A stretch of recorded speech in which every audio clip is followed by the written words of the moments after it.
Vamos pegar aqui a questão da fobia. Eu vou contar para vocês o exemplo meu, pessoal, para vocês entenderem melhor como que se forma uma fobia. Eu, durante a maior parte de minha vida, tem apenas 1 ano, 2 anos que eu me curei disso, eu tinha fobia de altura. Mas era uma coisa descabida, gente. Nem de elevador eu andava. Para eu subir de elevador, tinha que ter alguém comigo, porque eu acreditava que se eu fosse sozinha ia acontecer alguma coisa. Eu não andava. E podia ser apenas 2 andar, não importava. Subir na laje de uma casa eu já não subia porque eu tinha muito medo. Mas não era um medo, era uma fobia de suar frio, de tremer, das pernas ficar bamba, de ficar paralisada, de não querer chegar perto. E o que acontece? Eu, a vida inteira com isso, nunca ia em lugar alto, nunca andava de elevador, só andava de elevador se tivesse alguém comigo. Por exemplo, se eu tivesse que ir lá na sacada de um prédio, ou se eu tivesse que ir no último andar, né, de um prédio, não importa se fosse 2, 3 ou 10 andar, não importa. Eu não chegava perto se tivesse que ver a vista, eu não chegava, assim, eu ficava muito longe, eu tinha medo, bem longe, eu já tinha medo, entendeu? Eu nem precisava chegar perto e olhar lá embaixo, não, já de longe eu já começava a tremer e só de pensar eu ficava com aquele medo terrível, né? E eu venci, na verdade eu usei a PNL e também usei a hipnose, que me ajudou a vencer isso. Mas o que acontece? Eu nunca tinha investigado qual era a origem dessa fobia. Como que essa fobia... Eu não nasci com essa fobia, gente. Essa fobia, ela foi implantada em mim quando eu era uma criança, muito pequenininha, mas que eu não me dava conta. Embora eu tinha lembranças, porque meu cérebro armazenou isso, e mesmo que eu tivesse lembranças em flashes, porque eu era muito pequena, eu tinha o quê? Acho que 3 anos, entende? E aí você vai me perguntar, não, como que você lembra de coisas que você tinha 3 anos? Eu lembro. E como que eu sei que eu tinha essa idade? Porque minha mãe me falou que nessa época eu tinha essa idade. Que foi uma época que minha mãe trabalhava em um local e ela me levou no trabalho com ela. E eu mexi em alguma coisa naquele local, daquelas pessoas lá. E minha mãe não gostou, né? E ela me pegou pra, tipo, me colocar um medo, tipo assim, não mexa nas coisas dos outros, né? Talvez ela tinha uma intenção positiva ali de me educar e de me ensinar assim, não mexa em nada das pessoas porque não pode, né?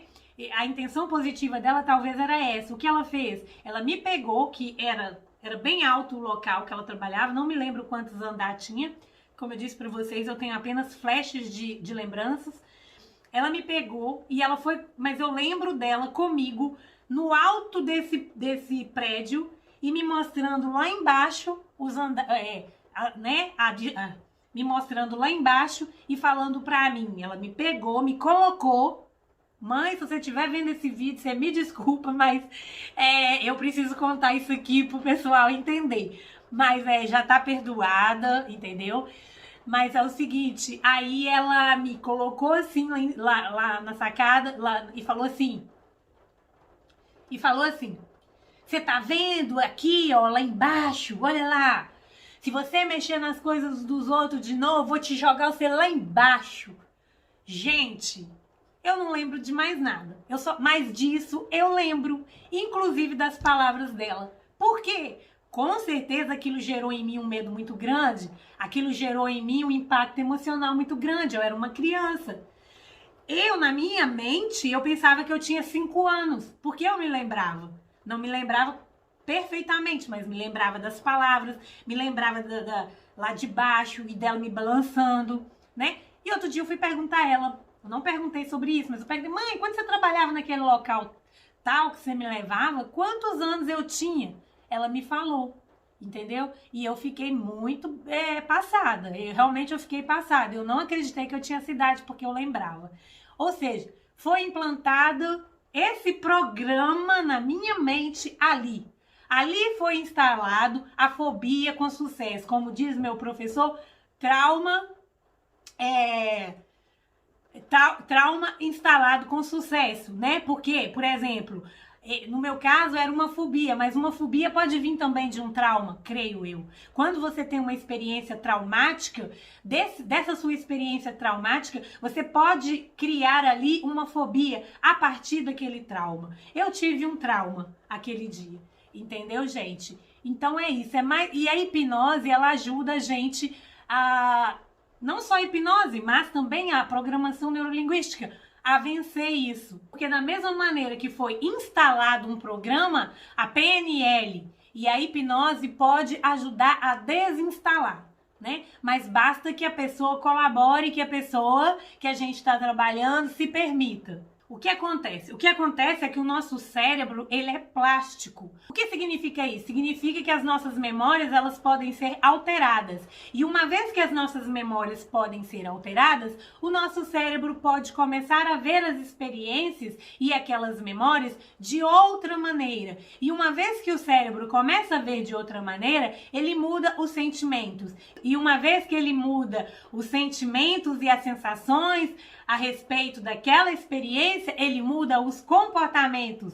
Bingo! Muda-se os comportamentos relacionados àquelas situações que têm trazido problemas para você. E aí muda os comportamentos seus que têm gerado resultados negativos para você, né? E aí automaticamente mudam-se os resultados, porque os resultados que nós estamos colhendo em nossa vida, eles são, como que eu digo, consequências dos nossos comportamentos. Uma vez que muda comportamento, muda resultado. Quando nós olhamos qualquer situação que acontece em nossa vida, qualquer que seja ela, né, e atribuímos determinado grau de importância àquela situação, é apenas o nosso cérebro que está dando a interpretação dele de acordo com os nossos filtros, né, que são pessoais, cada um tem os seus filtros. O que acontece? A hipnose pode, claro, se a pessoa permitir, se o indivíduo permitir, ir no subconsciente dessa pessoa e reprogramar essa mente.